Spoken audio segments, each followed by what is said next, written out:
우리 성경 말씀 함께 보겠습니다.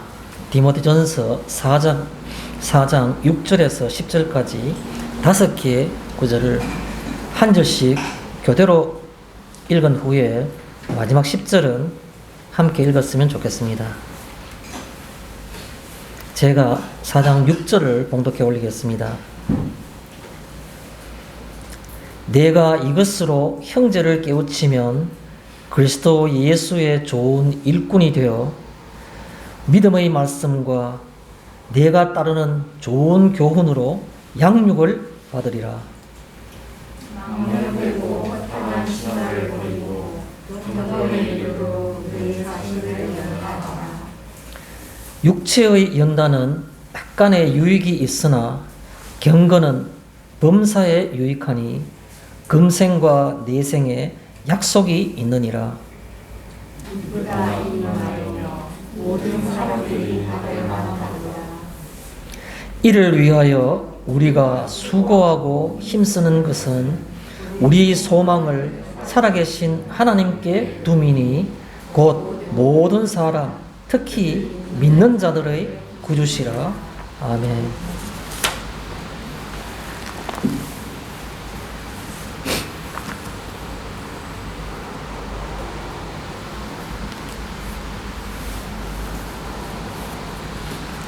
오늘은 방금 우리가 함께 살펴본 이 성경 말씀들을 통해서 우리가 수고하고 힘쓰는 그런 제목으로 함께 생각해 보는 시간이 되었으면 좋겠습니다. 우리가 수고하고 힘쓰는 것, 말은 굉장히 쉽습니다. 우리는 인생을 살아가면서 어떤 부분에 어떤 분야에 대해서 애를 쓰고 힘을 쓰고 수고하고 있는가라는 겁니다. 이 표현은 오늘 읽었던 성경 말씀 가운데 맨 밑에 있는 10절에 그 얘기가 나옵니다. 우리가 그 10절에 그 말씀이 우리가 수고하고 힘쓰는 것은 라는 표현 뒤에 우리 소망을 살아계신 하나님께 두는 것이다. 이런 표현으로 이렇게 물음과 어떻게 보면 스스로 자문자답하는 그런 표현입니다. 우리는 무엇에 대해서 수고하고 힘쓰고 있는가? 그것은 바로 우리 소망을 살아계신 하나님께 두기 위한 것이다. 뭐 이렇게 말을 이렇게 정리를 하고 있습니다. 그 말은 10절에 가서 다시 한번 제가 좀 더 자세하게 좀 살펴보고자 합니다. 다만 그냥 우리 제목이 그렇다는 얘기입니다. 저는 이번 주 중에 이런 생각을 해봤습니다. 나이 드신 분들은 저는 좀 아닙니다. 저는 말이 빠르기 때문에 말도 천천히 해지고, 물론 저도 젊을 때보다는 훨씬 많이 점잖아진 겁니다. 말도 천천히 하시고 행동도 천천히 하는 겁니다. 어린 아이들이나 젊은 사람들 볼 때에는 왜 나이 드신 분들은 저렇게 모든 게 느리냐라는 생각을 하게 된 겁니다. 저도 어느 해 식당에 가서 보니까 80된 노인 한 4분 정도, 5분, 4분이 오셔가 식사를 하는데 말씀도 느릿느릿 하시고 음식을 찝는 것도 천천히 찝으시고 드시는 것도 천천히 드시고 굉장히 느리다는 생각을 많이 해봤습니다. 그래서 저는 그런 것들을 그냥 아무 생각 없이 지내왔는데 이번 주 중에는 왜 느릴까 이런 생각이 문득 떠오르는 겁니다. 제가 집 앞에 나와가지고 뭐 산책을 한다고 쭉 그 앞에 공원을 지나가는데 젊은 아빠 엄마들이 말도 빠르고 행동도 빠르고 아이들도 자전거를 타고 하는데 쌩쌩 지나다니고 그냥 느릿느릿 걷는 아이가 아무도 없습니다. 아마 5, 6 이런 아이들이 느릿느릿 걸으면 아마 그건 좀 이상하겠죠. 그냥 막 다른 방치를 하는 겁니다. 황평 지나가는 겁니다. 느린 것은 보지 못하는 겁니다. 생리적으로. 왜 그럴까? 뒤집어 놓고 노인들은 왜 느릴까?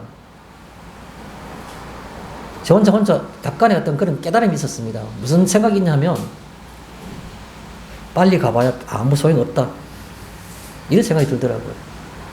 노인들은 그렇게 빨리 가는 거 눈을 부릅뜨고 뭘 하나 더 보고 싶어 하고 하나 더 맛보고 싶어 하고 어디 가보고 싶고 가봐야 소용없다. 아무 의미 없다. 이걸 아시기 때문에 그런 거 아닌가. 말을 빨리 하는 것은 더 많은 말을 하고 싶어서 자기도 모르게 본능적으로 많은 말을 하게 되는데 그 말 많이 해봤자 아무 의미 없다. 큰 의미 있는 게 아니다. 그걸 깨닫기 때문에 그런 거 아닌가라는 생각을 해보는 겁니다. 제목과 관련이 있는지 모르겠습니다. 우리가 수고하고 힘쓰는 것. 정해진 공간 속에서 더 많이 다녀보고 싶고 정해진 시간 안에 많은 것을 더 해보고 싶고 그것이 인간의 본능일지도 모릅니다. 그럼 그게 의미 있는 것인가? 라는 생각을 오늘 생각해 봤으면 좋겠다는 뜻이 되는 겁니다. 성경 말씀을 다시 돌아가서 본문의 배경으로서는 오늘 우리가 6절부터 10절까지 봤는데 앞에 보면 1절부터 4절까지는 바울이 디모데에게 목회에 관해서 권면하되 무슨 말을 하냐면 후일에 시간이 지나고 나면 지금은 아닐지 몰라도 미혹하는 자들이 나타나서 여러 가지를 미혹하게 한다는 말들이 1절 4절까지 나오는 겁니다. 그러고 난 다음에 마지막에 5절 그럼에도 불구하고 하나님의 말씀과 그 다음에 기도 하나님의 말씀과 기도는 거룩하게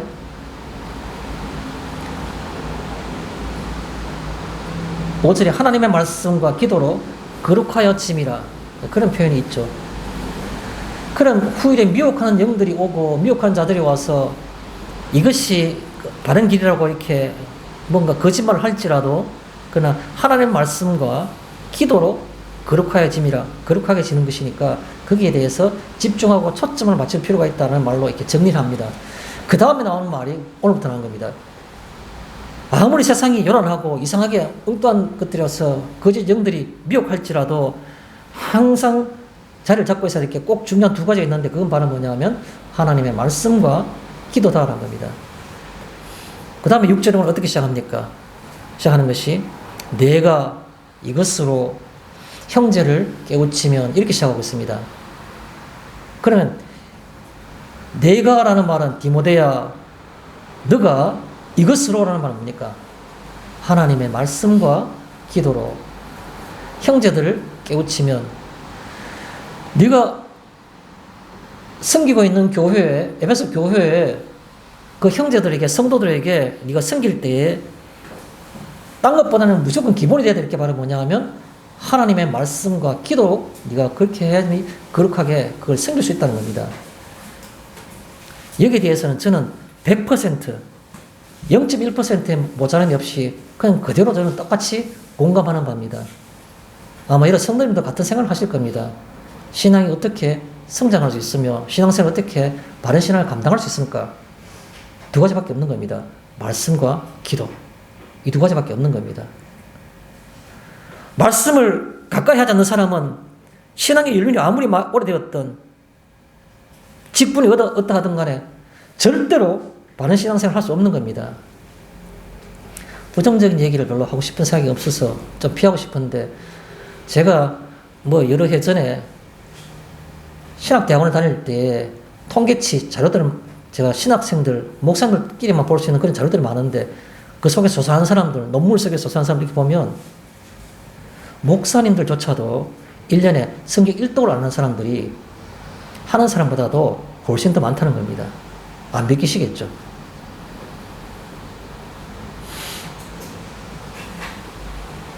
무슨 말을 더 해야 되겠습니까? 하나님의 말씀과 기도로 거룩하여짐이라. 오늘 다른 걸 다 아무 생각 다 잊어버리셔도 괜찮은데 말씀과 기도가 바로 신앙의 가장 핵심이요 반드시 지켜야 되는 겁니다. 세상이 바쁘다고요. 인생이 바쁘다고요. 아침 일찍 출근해야 된다고요. 돌아오면 지쳐서 씻고 자기도 바쁘다고요. 그러면 신앙생활에 의미가 없는 겁니다. 하나님이요, 내가 하나님을 한 번만 음성을 들려주시면 내가 절대로 하나님 믿고 내가 평생을 다 하나님을 내 주로 삼겠습니다. 여기 있잖아요. 날마다 눈으로 듣는 말씀이 하나님의 음성이 여기 있잖아요. 글자로 나와 있잖아요. 이 성경 말씀이 그렇게 듣고 싶었던 하나님의 음성으로 귀에 들려질 때 이 말씀이 달고 귀한 겁니다.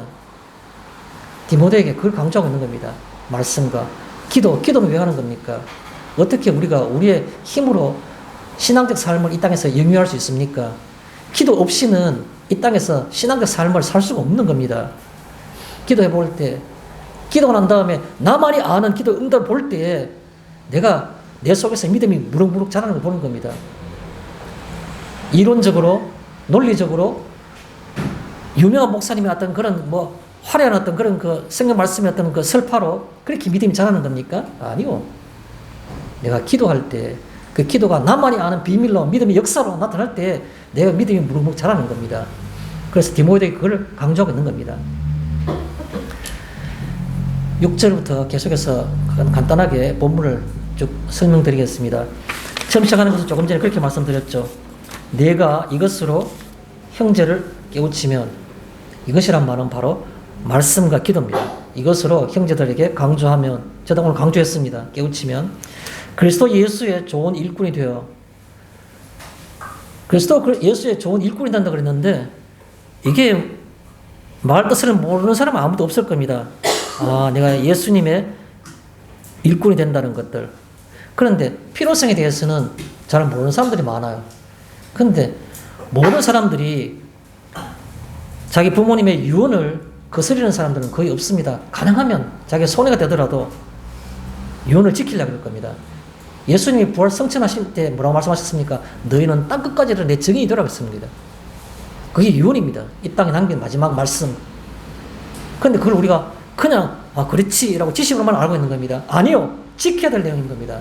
그게 바로 뭡니까? 이게 좋은 일꾼인 겁니다. 좋은 일꾼. 주님께서는 내게 생명을 주셨는데 생명의 원인인데 그분이 내게 마지막으로 남긴 말씀이 바로 땅끝까지 내 증인이 되라는 말씀이었습니다.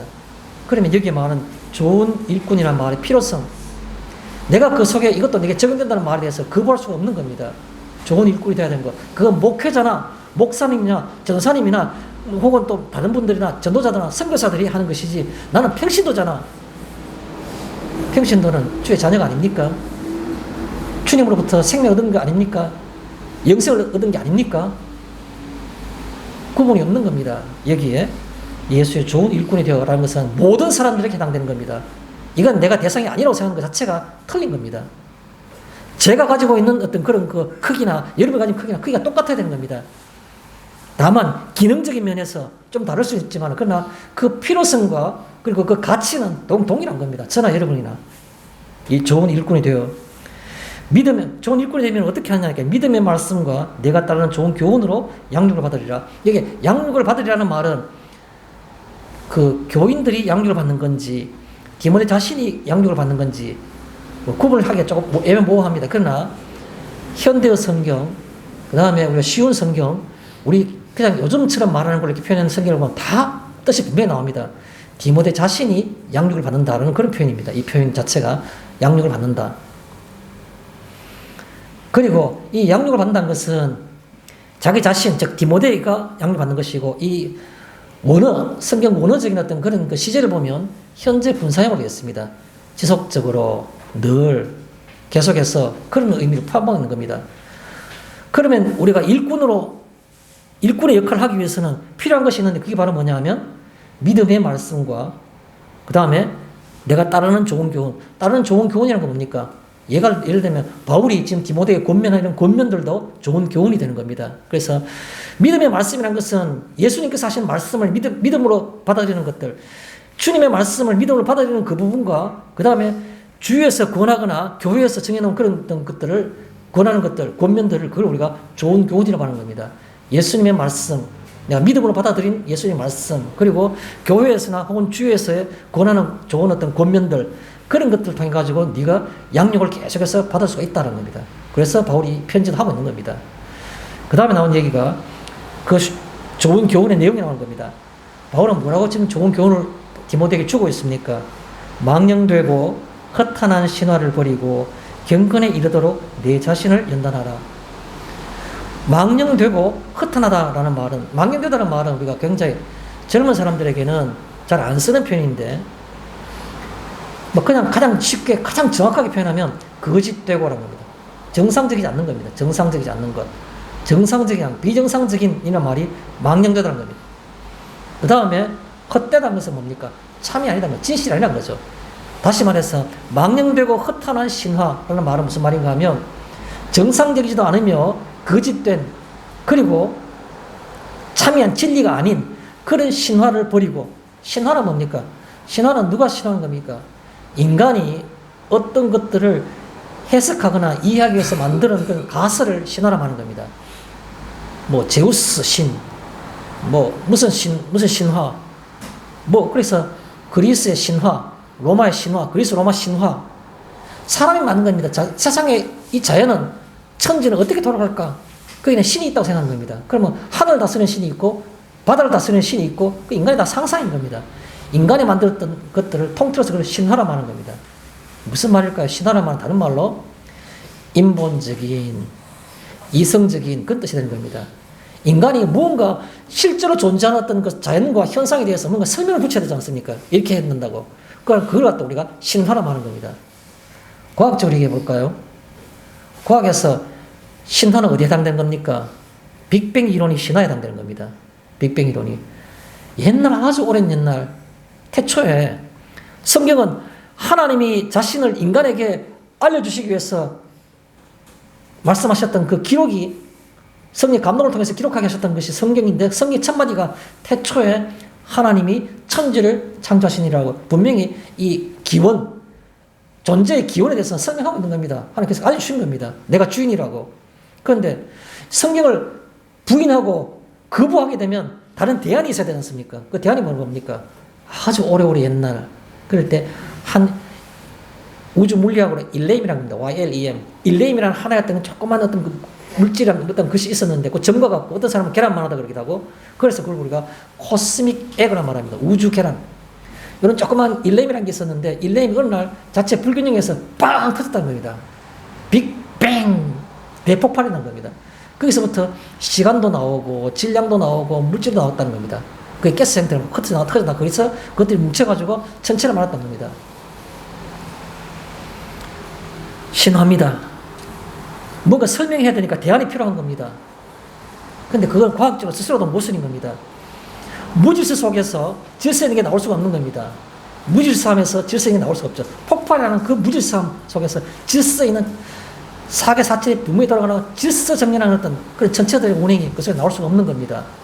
현대과학은 뭐라고 말하죠? 현대과학에 보면 법칙의 아버지라고, 법칙의 왕이라고 말하는 법칙이 있습니다. 물론 이공학 하는 사람들만 아는 거고 자연과학 하는 사람들만 아는 건데, 연력학 법칙이라는 게 있습니다. 연력학 법칙.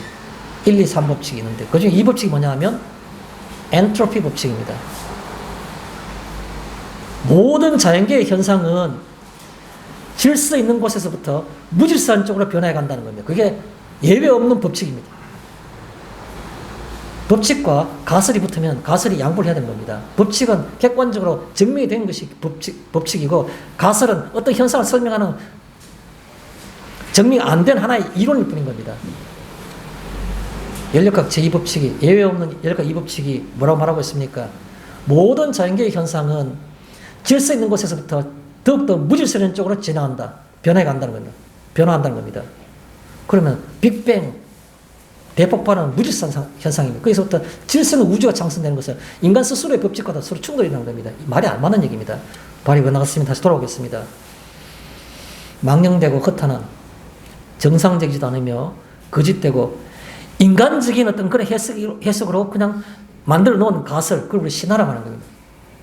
그런 것을 버리고, 그것을 내가 혹시나 많은 사람이 따르니까 라고 뭔가 약간의 호기심 가질 필요가 없다는 겁니다. 버리고, 뭐라고 말하고 있습니까? 경건에 이르도록 내 자신을 연단하라. 경건이 바로 뭐라고 그랬습니까? 제가 2주 전인가 제 말씀을 드렸죠. 공경하고 행동을 삼가는 겁니다. 하나님이 계신 것을 내가 믿고 그것을 내가 경외하고 공경하는 겁니다. 그러면서 마음으로는 하나님을 공경하고, 행동으로는 조심하는 겁니다. 삼가는 것. 그게 바로 경건입니다. 8절에 육체의 연단은, 우리가 요즘 헬스 많이 하고 집에서도 헬스 하는 사람도 많지 않습니까? 육체의 연단은 약간의 유익이 있으나 몸을 조금 건강하게 할 수 있겠죠. 경건이란 것은 범사에 유익하니 모든 것에 다 유익하다는 겁니다. 금생이라는 것은 이생이죠. 우리가 살고 있는 이 시대에 내생, 죽고 난 다음에 세계입니다. 내생에 약속이 있느니라. 금생에서도 하나님이 너와 함께 하신다는 것, 우리에게 평안과 그리고 임마누엘의 능력이 우리에게 나타나고, 내생에는 하나님과 함께하는 그 나라의 삶이 우리에게 주어지는 겁니다. 그 약속들, 이 땅에서도 하나님과 함께 더불어 살아갈 수 있고, 내생에서는 마찬가지로 나와 함께 있을 수 있다는 그 약속이 있다는 겁니다. 경건하면은. 9절에 믿보다 이 말이요. 믿보다는 말은 신실하다는 말이죠. 이때까지 변함없이 잘 지켜왔다는 겁니다. 약속이 잘 지켜지는 것을 우리가 믿보다라고 하는 겁니다. 이것은 그 옛날 아담의 시대 때부터 지금에 이르기까지 인류의 모든 역사 가운데서도 하나님은 이 약속을 지켜왔다는 겁니다. 믿보다 이 말이야. 모든 사람들이 받을 만하도다. 모든 사람들에게 다 적용이 된다는 겁니다. 그 다음에 이를 위하여에 대해서는 성경 학자들이 많은 그 해석들이 달라집니다. 바로 앞에 있는 것들, 무슨 말입니까? 경건에 대해서, 또 혹은 금생과 내생에 유익이 있다는 것에 대해서, 다 이런 것들이 여기 다 해당될 수 있다는 겁니다. 이를 위해서 우리가 수고하고 힘쓰는 것은 우리 소망이라는 것은 뭡니까? 살아있는 사람들이 가장 바라고 있는 첫 번째 어떤 그런 그 희망사항, 우리가 지금 우리들이 살고 있는 첫 번째 희망사항 어떤 겁니까? 나도 좋은 배우자를 만나서 행복한 가정을 꾸려야지. 그 첫 번째 희망이 있을 수 있습니다. 그죠? 그런데 그런 것이 아니고 뭐라고 말하고 있습니까? 우리의 소망을 살아계신 하나님께 두미니. 왜 그렇습니까? 내가 인간적인 소망을 두면 안 되는 겁니까? 하나님께서 다 하시는 겁니다. 하나님께서 좋은 배우자도, 내게 좋은 직장도 하나님께서 하시는 겁니다. 그래서 여기에 우리 소망을 우선적으로 살아계신 하나님께 두미니, 그 하나님 누구신지를 설명하는 겁니다. 곧 모든 사람의 하나님, 특히 뭡니까? 믿는 자들의 구주시라. 그 하나님은 바로 믿는 자들을 구원하시는 분이시다. 그렇기 때문에 그에게 소망을 두는 것이 가장 우선적으로 둬야 될 이 땅에서의 소망이 되어야 된다는 것을 바로 권면하고 있는 겁니다. 내용상으로 별로 어려운 게 없습니다. 한 번 더 이 말 쉽게 제가 설명을 드렸으니까 성경을 꼼꼼히 읽으시면서 한 번 더 이렇게 묵상해보는 그런 시간이 한 주간 있었으면 좋겠습니다. 질문을 드리겠습니다. 우리가 일상생활 속에서 하고 있는 염려, 혹은 걱정, 안타까움, 우리의 염려, 걱정, 안타까움은 무엇입니까? 무엇 때문에 우리가 염려하고 걱정하면서 밤잠을 못 이루고 또 지나고 난 다음에 안타까워합니까? 무엇 때문에 그렇습니까?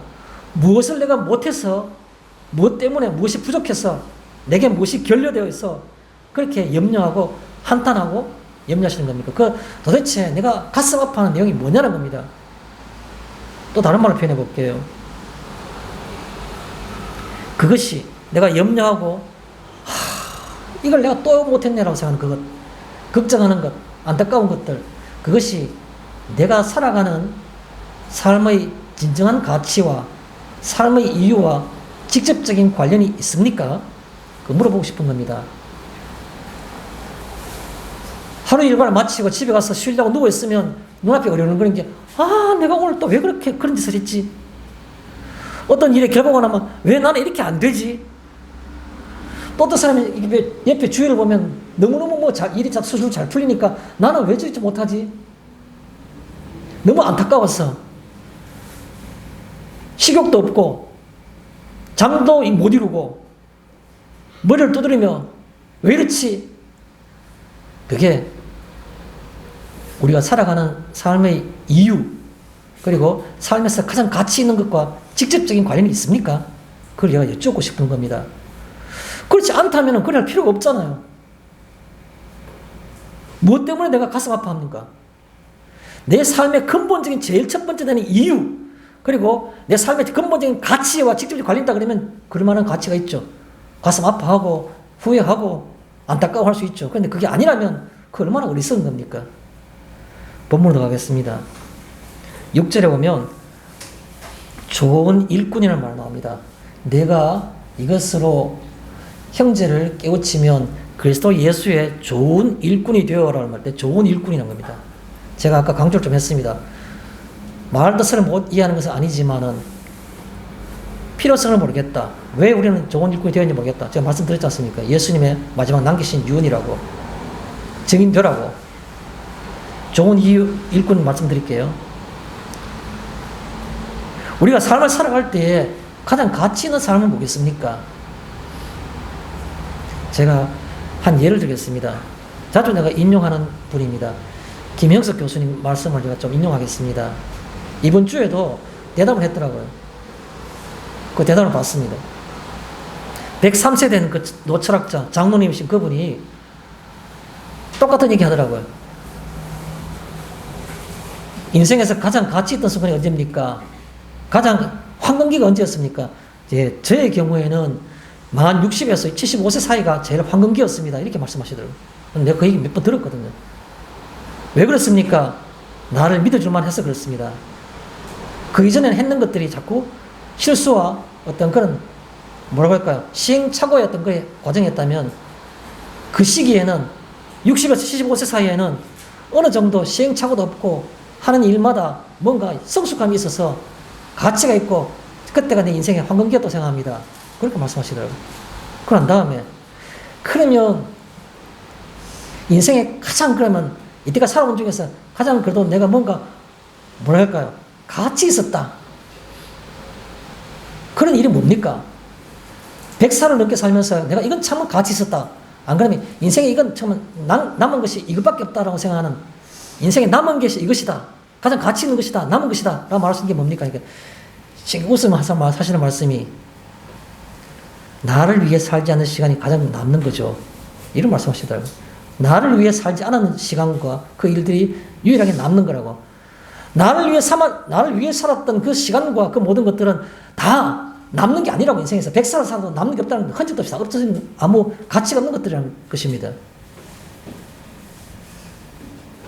좋은 배우자를 만나고 싶은 것은 그 배우자에게 행복을 주기 위한 겁니까? 내가 행복해지기 위한 겁니까? 어느 쪽입니까? 생각에 따라서 가치 있는 일이 될 수도 있고 가치 없는 일이 될 수 있는 겁니다.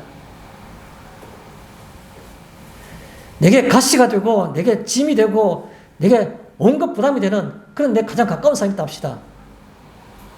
그게 진짜 가시 맞습니까? 그게 어떻게 보면 가장 가치 있는 일이 될 수 있는 겁니다. 인생에서.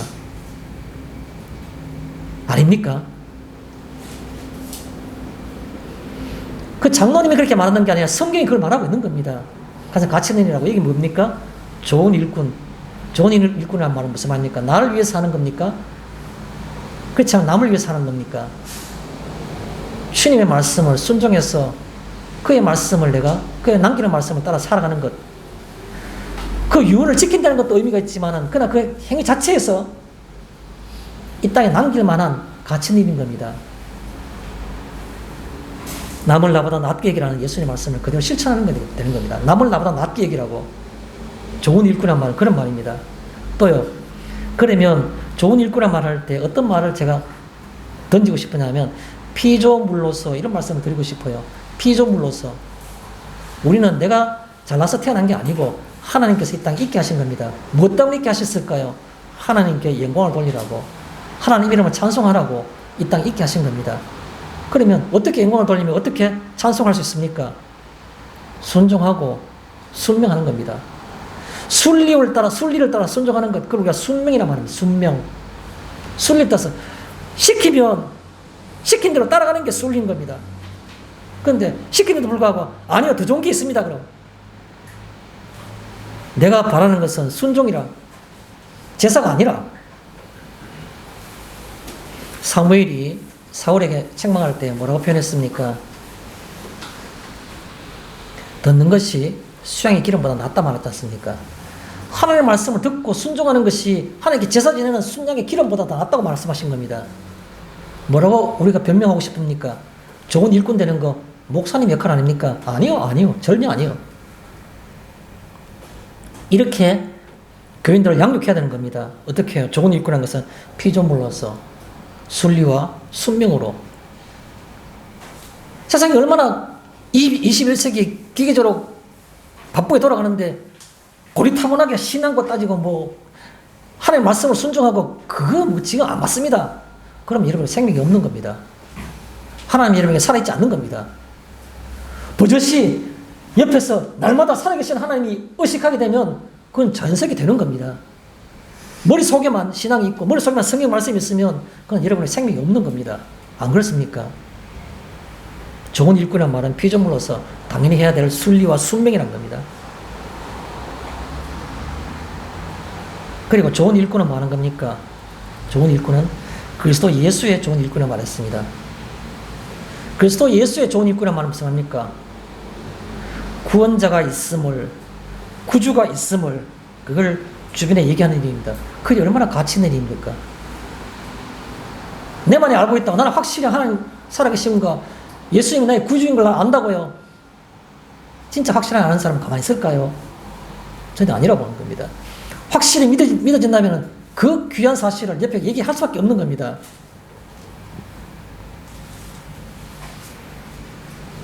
부모님들에게, 특히 신앙을 가진 부모님들에게 여쭤보면 가장 가슴 아픈 일이 뭐냐 하면, 혹은 가장 후회된 일이 뭐냐 하면 자녀를 신앙교육을 제대로 못 시켜서 자녀들이 신앙생활을 하지 않는 거라 말한 겁니다. 나이 드신 부모님들 다 그렇게 이구동성으로 말한 겁니다. 60대가 되고 제 주변의 사람들 이렇게 물어보면, 친구 교수님들 물어보면 항상 후회스러운 게 뭐냐? 자녀를 신앙교육 못 시켜서 교회 아직 안 나간다. 그렇잖아요. 교회를 나가긴 하는데 부모 말 따라서 어쩔 수 없이 순종하기 위해서 그냥 가는데 믿음이 전혀 없는 것 같다. 이게 부모가 가장 후회스럽다고 말한 겁니다. 그럴 수밖에요. 그리스도 예수의 좋은 일꾼이라는 말은 무슨 말입니까? 좋은 일꾼은 그리스도 예수의 좋은 일꾼인 겁니다. 누구를 증거하지 못한 겁니까? 예수가 구주이심을, 구원자이심을 그걸 내가 증거하지 않는다 그러면 얼마나 후회스러운 일입니까? 반대로 거꾸로 이거를 증거하게 되면 얼마나 영광스러운 얘기입니까? 다니엘서 12장 3절 하반절, 다니엘서 12장 3절의 그 뒷부분에 보면 이런 말 나옵니다. 많은 사람을 옳은 대로 돌아오게 한 자는 별과 같이 영원히 빛나리라. 이게 다니엘서 12장 3절 뒷부분에 있는 말씀입니다. 많은 사람을 옳은 대로 돌아오게 한 자는 별과 같이 영원히 빛나리라. 성경 말씀 그렇게 되어 있습니다. 우리가 옆에 증거하는 일이 예수 그리스도는 구주라고 말하는 이 좋은 일꾼된 이 역할이 어찌 작다 할 수 있습니까? 별과 같이 영원히 빛난다고 그렇게 성경에 표현하고 있는 겁니다. 들어가서 6절에 보면 또 믿음의 말씀과 좋은 교훈이라는 말 나오는데 믿음의 말씀에 대해서 좀 말씀드리겠습니다. 믿음의 말씀. 믿음의 말씀이라는 말은 얼핏 보면 어려운 단어는 하나도 없는데 분명하지 않아요. 의미가. 성경 말씀을 알겠는데 믿음의 말씀이란 말이 무슨 말인가? 제가 풀어 설명드리겠습니다. 믿음의 말씀이란 말은 바로 뭐냐 하면 믿음의 내용인 겁니다. 믿음의 내용. 내가 무엇을 믿고 있느냐라는 겁니다. 그게 바로 믿음의 말씀인 겁니다. 다른 성도들에게 형제들을 깨우치는데 형제들에게 뭘 갖고 깨우치는 겁니까? 믿음의 말씀과 그리고 내가 따라가는 그 좋은 교훈이라고 하는데 그 첫 번째 나오는 이 믿음의 말씀이라는 것은 디모데야 네가 믿고 있는 그 내용을 성도들에게 깨우쳐 주라는 겁니다. 디모데가 믿고 있는 내용이 뭐겠습니까? 믿음의 내용. 그게 바로 믿음의 말씀인 겁니다. 너는 뭘 믿고 있느냐? 우리 다 정답이 나와 있죠. 한마디로 표현하면 뭡니까? 복음입니다. 복음. 그분이 하나님이신 그분이 아담의 모습으로 이 땅에 오셨다는 거예요. 인간의 모습으로 오셨다는 거죠. 여기 오셔가지고 그 인간의 어떤 죄를 대속하기 위해서 죽어주셨다는 겁니다. 실제로 죽으셨다는 겁니다. 마지막에 어떻게 된 거예요? 그가 실제로 살아나셨다는 겁니다. 우리를 다시 살리시기 위해서 첫 번째 모델로 살아나셨다는 겁니다. 이게 바로 복음, 기쁜 소식인 겁니다. 믿음의 말씀은 뭡니까? 믿음의 내용인 겁니다. 믿음의 내용이 무엇입니까? 복음인 겁니다. 복음의 사실. 그걸 내가 주에게 전하는 겁니다. 그걸 바로 믿음의 말씀이라고 말하는 거죠. 또요. 또 달리 비슷한 말입니다. 또 달리 표현하면 믿게 하는 말씀인 겁니다. 믿게 하는 말씀은 그 내면적인 어떤 그 뉘앙스가 뭡니까? 나를 말에 숨어 있는 거예요. 나를 믿게 하는 말씀. 내가 무엇 때문에 믿어지는 겁니까? 이 말씀이 이것 때문에 믿어지더라는 겁니다. 내게 마음이 와닿아서 나를 믿게 했던 그 말씀, 나를 믿게 하는 그 말씀, 그거를 전하는 겁니다. 내가 소화하지 못하고 그냥 내 머릿속에 암기는 것으로 전하는 것이 아니라 내가 소화했던 것으로 얘기해야 되는 겁니다. 믿게 하는 말씀, 믿게 하신 말씀.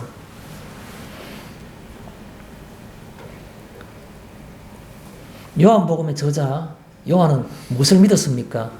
요한복음 1장 14절에 이런 표현이 있습니다. 요한은 자기가 믿었던 것들, 잘 믿어지게 했던 말씀이 있습니다. 그럼 요한복음 1장 14절에 뭐라고 표현하냐면 이렇게 표현합니다. 말씀이 육신이 되어 우리 가운데 거하시니 우리가 그의 영광을 보니 아버지의 독생자의 영광이요 은혜와 진리가 충만하더라.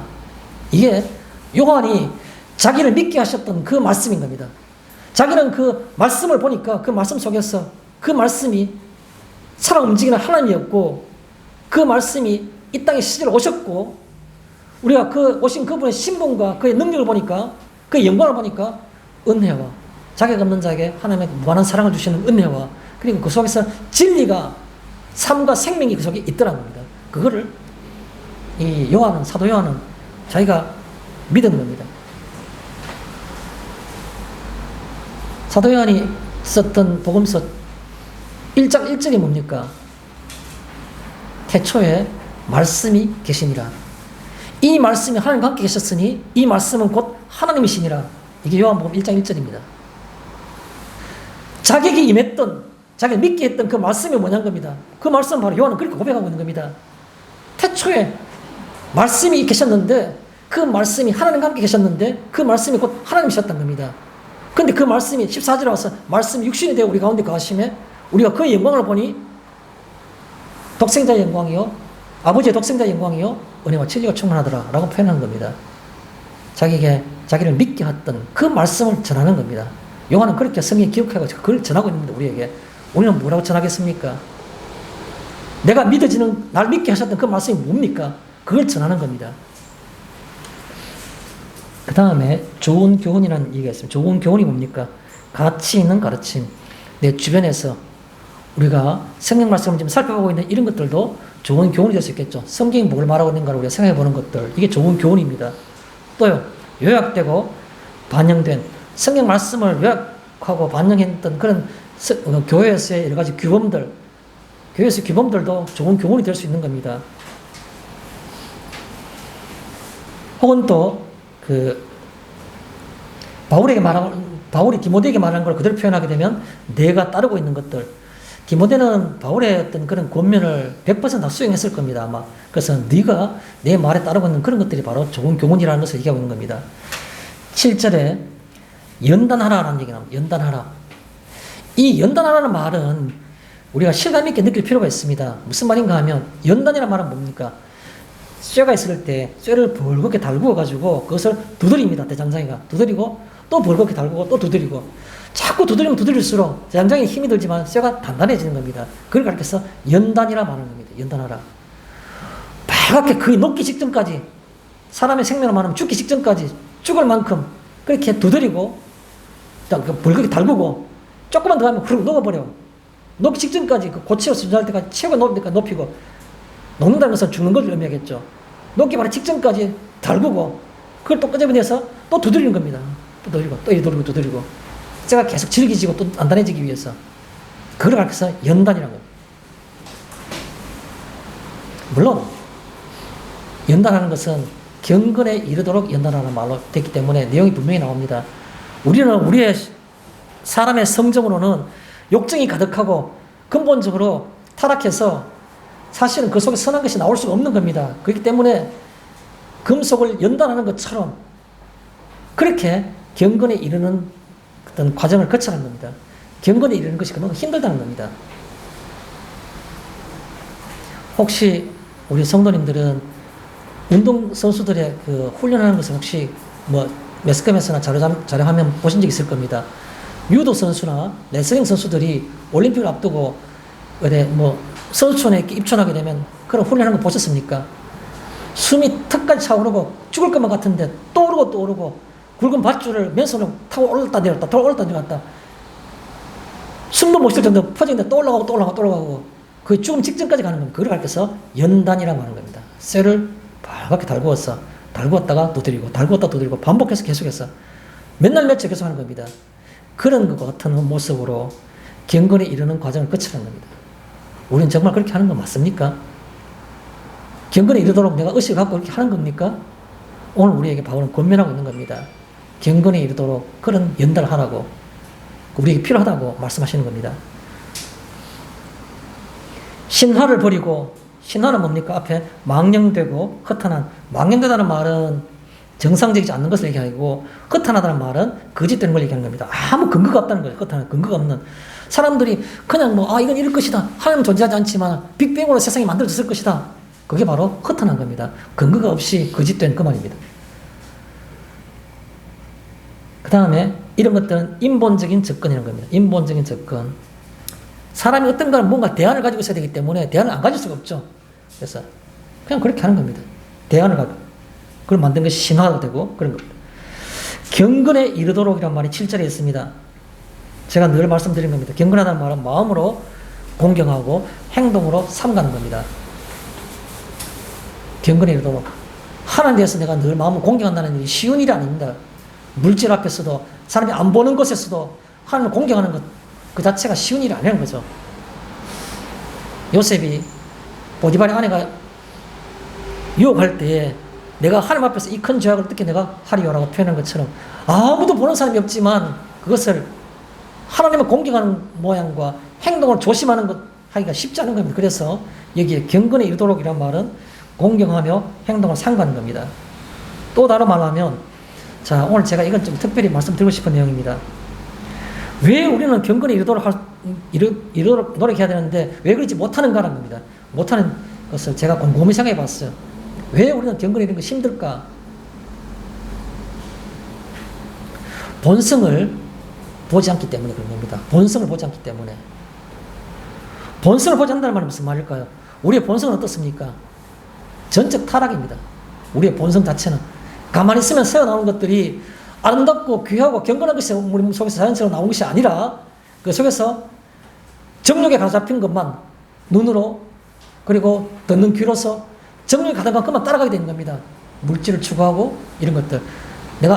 내 눈에 보이는 알파가 내 이익을 위해서 부부간에도 이렇게 하면 내가 조금 더 이익을 볼 수 있는데 라는 생각들, 이런 것들이 가득 차인 것이 바로 인간의 본성이기 때문에 이상할 게 하나도 없는 겁니다. 제가 뭐라 말씀드리는 겁니까? 지금 현재 경건에 이르도록이라는 말을 할 때에 본성의 직시, 우리가 가지고 있는 본질, 본성, 본래 가지고 있는 어떤 그 캐릭터를 우리가 똑바로 보는 것, 직시, 그게 필요한 겁니다. 그걸 보게 되면 경건에 이르는 데 도움이 되는 겁니다. 경건에. 우리가 왜 화를 내는 겁니까? 왜 남을 비판하는 겁니까? 자기 자신을 자세히 보면 자기도 별반 다를 게 없다는 걸 볼 수 있는데 간혹 우리가 조금만 생각해보고 조금만 냉정하면 자기 자신을 볼 수 있는데 순간순간 망각해버리는 겁니다. 나도 모르게 나는 괜찮다고 생각하는 생각들이 항상 나를 지배하는 겁니다. 그러다 보니까 남을 책망하고 내가 남을 비평하고 하는 겁니다. 어떻게 경건에 이룰 수 있습니까? 내가 내 본성을 직시하게 되면, 똑바로 쳐다보게 되면 좀 더 편하게 경건에 이룰 수 있는 겁니다. 나는 내가 이렇게 경건에 연습을 하지 않으면 내 본성은 이거밖에 안 되니까 내가 경건에 이루도록 노력했다는 생각이 드는 겁니다. 내가 내 자신을 안 보고 내가 좋은 옷을 입고 세수 잘하고 머리 미장원에 가가지고 머리 잘하고 나면 뭔가 좀 있어 보이기도 하고 뭐 걸싸 보이기도 하는 겁니다. 망각하지 마십시오. 우리는 똑같이 다 우리의 본성은 그런 겁니다. 로만 캐토릭에서부터 종교개혁을 한 사람은 수많은 앞에 성각자도 있지만 그러나 대표적인 사람은 마틴 루터를 먼저 꼽습니다. 마틴 루터가 종교개혁을 한 다음에 그걸 받아서 많은 사람들이 다시 그걸 이어받았는데 그 중에 한 사람이 바로 켈빈입니다. 켈빈. 요즘엔 프랑스 사람이라고 해서 깔방이라 말하죠. 보통. 그러나 일반적 사람은 켈빈이라 말하죠. 켈빈이 바로 장로교의 그 효시입니다. 켈빈이 말하는 5대 교의, 5대 강령이라는 게 뭡니까? 5대 강령 그 중에 하나가 바로 뭐냐면 인간 본성의 전적 타락인 겁니다. 전적 타락. 인간의 본성은 전적 타락한 겁니다. 또 하나가 뭡니까? 무조건적인 선택. 인간이 목사해야지, 매일 주일마다 예배 꼭 드려야지, 그런 조건이 없이 하나님은 무조건성 선택. 존경받는 사람이어야지, 선행을 많이 하는 사람들이, 나이 많은 사람들이 자기 스스로 위로하는 게 뭔지 아십니까? 젊을 때와 다르게 내가 인생이 내가 뭔가 이제 정리해야 되고 그런 마무리할 점인데 지금 내가 할 일은 뭐냐고 생각하면 선행을 하는 겁니다. 선행은. 거기 공통점을 다 있습니다. 내가 갈 날이 얼마 안 남았다 싶으니까 자기도 모르게 본능적으로 자꾸 선행을 하고 싶어요. 선행이 구원의 방패가 될 수 없는 겁니다. 선행이 절대로. 그걸 가르쳐서 칼빈은 제한적 속죄라고 하는 겁니다. 죄를 용서받는 것은 선행이 아니라 예수 그리스도의 피, 예수 그리스도의 죽음 이외에는 그것이 방법이 없다는 겁니다. 그 제한성, 죄를 용서받는 것에 대한 제한성은 바로 예수 그리스도의 죽음, 예수 그리스도의 이름 이외에는 속죄의 방법이 없는 겁니다. 그래서 칼빈의 교리가 인간의 전적 타락, 하나님은 무조건적인 선택, 그 신분과 어떤 그 노력 이런 거 아무 상관없이 하나님께서는 무조건적인 선택하셨다는 겁니다. 왜 나를, 내보다 더 훌륭한 사람들 많은데, 그게 바로 무조건적 선택입니다. 세 번째가 제한적 속죄입니다. 예수 그리스도 이외에는 어떤 것들로도 속죄받을 수 없다는 겁니다. 죄를 용서받을 수 없다는 거죠. 그 다음에 그 하나님의 불가항력적 은혜. 불가항력적 은혜라는 것은 내가 하나님께 날 택정하시고 나를 불러셨는데 내가 나는 필요 없어요 라고 말하고 내가 그것을 떠난다 해가지고 그것이 내가 하나님의 그 은혜를 내가 못 받을 수 있는 거 아니요. 하나님은 그 사람이 항거하는 것 아니라고 정하는 것을 무시하고 그에게 은총을 베푸신다는 겁니다. 불가항력적. 내가 항거할 수 없는 그런 은혜로 내게 우리 주신다는 거예요. 하나님의 우리의 소명 부르심과 그리고 은혜는 불가항력적이라는 거죠. 사람이 거부할 수 없다는 거죠. 마지막 다섯 번째는 하나님의 견인입니다. 견인. 사람은 이 땅 살아가면서 절대로 혼자 힘으로 주의 백성처럼 살아갈 수 없는 겁니다. 그래서 하나님께서 그를 옆에서 도우십니다. 견인, 토잉하는 겁니다. 끌고 가는 겁니다. 계속 끌고 가주시는 겁니다. 이게 말이 끝났습니다. 다시 돌아와서 핵심이 뭡니까? 여기에 경건에 이르도록이란 말은 본성의 직시입니다. 뭘 보는 겁니까? 켈빈의 오디 교회처럼 그 중에 하나 인간의 전적 타락. 전적 타락을 강조하고 싶어서 말씀드린 거예요. 전적 타락. 저도 이런 성도님들도 다를 바가 없는 겁니다. 우리가 우리의 본성을 직시 똑바로 쳐다보면 경건에 이르는데 도움이 될 수 있는 겁니다. 그 다음에 우리 10절에 보면 이를 위하여라는 말이 있어요. 이를 위한다는 말은 설명을 잠깐 드렸었는데 좋은 일꾼이 되기 위해서라는 뜻도 되고 또 다른 말로는 금생과 내생의 약속을 얻기 위해서라는 말도 되고 또 다른 말로는 존재의 우선적 가치는 이라는 겁니다. 이를 위하여 우리가 이 땅에 존재하는데 존재하는 것의 가장 우선적인 가치 내가 존재함이라는 이 실제로는 실존의 가장 우선적인 무엇보다 더 앞서는 그런 가치 여러 가지 가치가 있죠. 남을 이롭게 하고 여러 가지 있는데 그 중에서 이것을 위하여라는 말은 바로 그 존재하는 실존의 우선적 가치가 여기에 해당됩니다. 이를 위하여라는 말은 10절에 똑같이 우리 소망을 우리란 말은 성도들 얘기하는 겁니다. 성도가 가져야 될 소망이 뭡니까? 우리의 소망을 이건 어디에 해당되는 겁니까? 우리가 살아가는 동안 금생에서 그 다음에 우리가 이 땅의 삶을 정리하고 우리의 본향인 하늘나라에 갔을 때 금생과 이생에서의 공통적으로 가지는 소망을 가리키는 겁니다. 여기서 이 소망, 우리 소망이라는 말은 공통적인 금생과 내생에서 가지는 공통적인 그 말이 되는 거고 또 다른 말로 우리 소망이라는 말은 우리에게는 지향점이 있는 이 뜻입니다.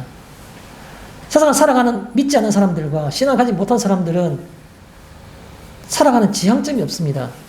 열심히 살아야지 내가 훌륭하게 살아야지 남을 이롭게 하는 삶을 살아야지라는 막연한 어떤 그런 것 있지만 방법은 있지만 그러나 뚜렷한 지향점이 없는 겁니다.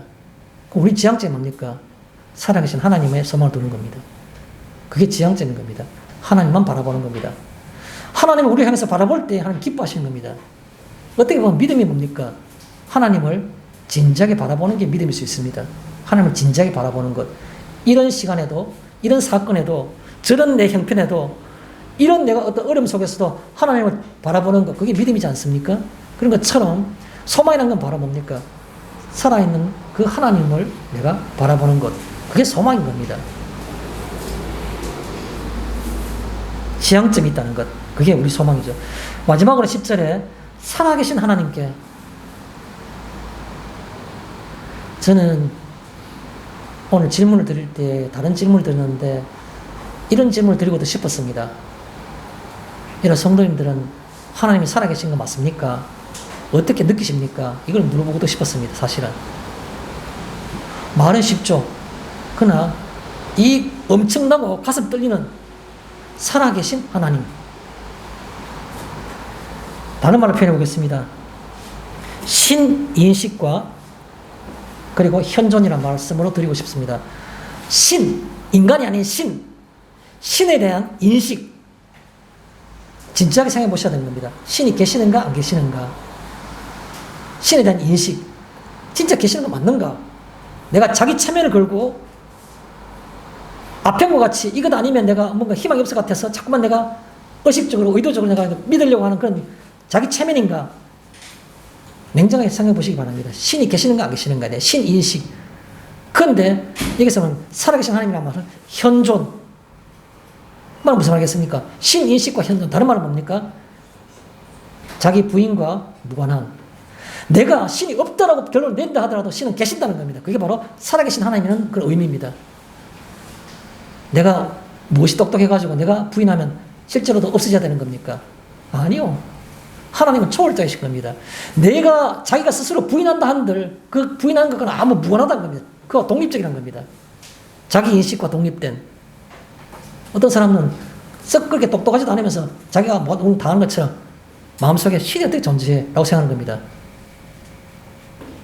그건 얼마나 무모한 짓입니까? 신인식과 현존, 혹은 자기 어떤 부인과 독립적인, 그게 바로 살아계신 하나님이라는 개념입니다. 살아계신 하나님. 마지막으로 살아계신 하나님께라는 말은 나와의 관련성입니다. 하나님이 어떻게 살아계신지 아느냐? 내가 부인할 수 없어요. 경험적으로, 체험적으로, 기도의 응답을 통해서 하나님 함께 하시는 것을 내가 깨달을 때 나와의 관계성 때문에 살아계신 하나님이 그게 성립되는 겁니다. 살아계신 하나님은 나와의 관계성 속에서 그 속에서 드러나는 겁니다. 그게 바로 살아계신 하나님이라는 관점입니다. 나는 모르겠다고요? 기도하십시오. 성경 말씀 읽으십시오. 그 속에서 뚜렷이 하나님이 보여주실 겁니다. 말씀을 정리하겠습니다. 우리가 수고하고 힘쓰는 것의 핵심이 뭡니까? 우리가 수고하고 힘쓰는 것, 인생을 살아오면서 내가 노력을 많이 하는 것들, 우선적인 것들, 또 삶의 가장 큰 가치 있는 것이 무엇입니까? 또요, 금생과 내생에 유익한 게 뭡니까? 같은 얘기입니다. 우리가 수고하고 힘쓰는 것, 삶의 가장 큰 가치, 금생과 내생의 유익된 것은 결론적으로 뭐라고 말하고 있습니까? 살아계신 하나님께 내 소망을 두는 것. 그게 그겁니다. 살아계신 하나님께 내 소망을 두는 것. 그냥 하나님이 아니라 지금도 살아계시는 날 우리에게 이 말씀 우리가 나누기를 바라시는 그 살아계신 하나님께 내 소망을 두는 것. 그게 바로 금생과 내생에서의 유익한 것이요, 내 삶에 가장 가치 있는 것이요, 그리고 우리가 수고하고 힘쓰는 것의 핵심이란 겁니다. 한 주간도 이 말씀 가운데에서 우리가 바른 신앙의 자리에 삶을 살아가는 이런 성도님 되시기를 바랍니다. 마치겠습니다.